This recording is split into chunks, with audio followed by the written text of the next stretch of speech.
이걸 오늘 이제 노동신문에 이게 오늘의 핵심 주제인데요. 예. 평화는 우리의 핵무력 강화에 있다. 예. 네.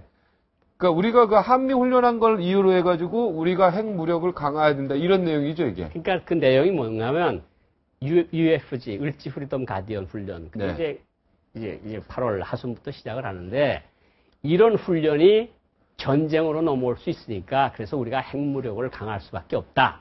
그리고 한미가 계속 훈련을 이렇게 하면 우리도 북한도 군사훈련을 정대화, 연례화 하겠다. 네. 그런데 사실은 한국하고 미국하고 북한하고 군비 경쟁이 가능합니까? 가능하다고 보십니까? 불가능하죠. 게임이 안 되죠. 러시아가 소련이 네. 스타워즈 때문에 망했다는 소리가 많거든요. 네. 그러니까 레건이 스타워즈를 해가지고 이 별들이 전쟁을 하겠다고 그러니까 러시아가 그걸 따라갔다가 결국은 제풀에 무너진 거거든요. 근데 러시아는 세계 육지 면적의 6분의 1이 러시아입니다. 소련, 구소련. 네, 전 세계 육지 면적의 6분의 1이 자기네 노래에도 나와요. 러시아 사람, 소련 사람들이. 그런 나라도 결국은 군비 경쟁에서 당하지 못했는데 북한이 한국이 경제 규모가 얼마나 더 큽니까?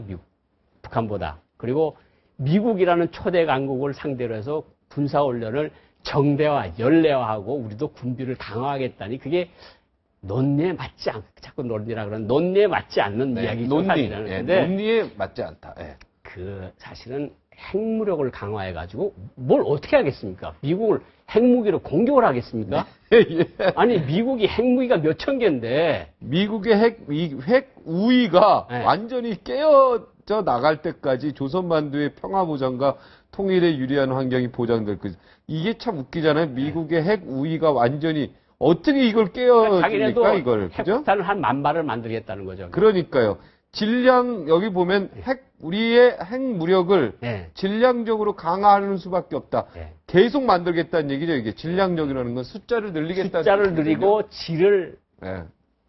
올리겠다는 건데. 네. 이게 이제 김정은이가 이제 지난해 3월 전원회의에서 나의 통치 노선은 핵 경제 병진 노선이다. 이렇게 했어요. 네. 그러니까 중국이 반발했고 우리가 반발하고 세계가 반발하고 미국이 반발하는 거 아닙니까? 네. 그러니까 이제 북한이 중국하고 관계도 좋아지지 않고 그러니까 7월 6일 날 중조 군사동맹을 맺은 날 행사도 안 했어요. 근데 일주일 후에 러시아하고 맺은 그 날에는 북한이 행사를 하고 소련 사람들을 러시아 사람을 초청을 하고 행사를 했거든요. 그리고 8월 1일 날 중국에서 국방부 중국인민해방군 창건일이 8월 1일 날입니다. 8월 1일 날 중국 국방부에서 대연회를 차렸는데 네. 북한 대사관에서 별 하나짜리 무관이 간 게 아니고 소령이 부무관이 가서 참가했어요. 근데 그거는 북한이 지난해 왜 최령해가 시진핑 주석 가서 만나지 않았습니까? 왜 시진핑 주석이 근엄한 얼굴로 탁 이렇게 해서 만나고 이제 키가 큰 사람이 최령해 키가 작은 사람이 올려다보면 인사를 했는데 그 이후에 북한이 공식적으로 각 제외 공간에다 뭐라고 지시를 내리는가 하면요. 중국에서 하는 행사에 대사가 참가하지 말고 네. 하위 외교관들을 보내라. 그래서 우리의 고자세를 알려주라. 우리가 절대로 굴복하지 않는다는 것을 알려주라. 자, 그런 거 보면 북한 굉장히 자존심 강하고요. 그죠? 자존심 있어요. 예.